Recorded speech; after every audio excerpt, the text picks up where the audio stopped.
So guys, good morning. Tayo maghahanap buhay muna.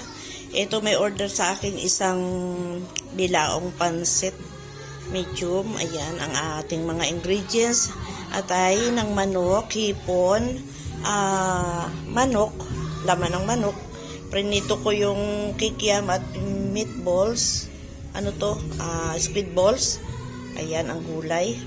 At ito ang pansit. So, yan. Umpisahan na natin siyang lutuin. Ito na, nagisa-gisa na tayo. Inuna ko yung hipon dahil ang hipon natin ay kailangan lutuin natin ng bahagya.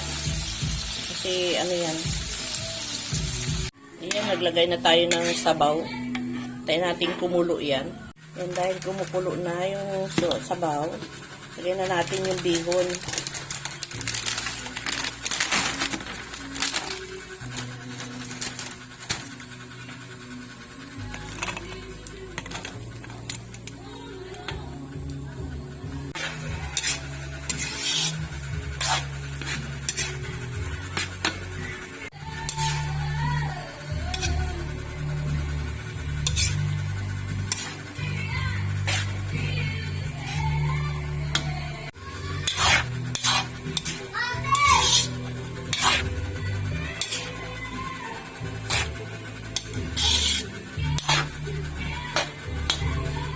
Ayan, okay na.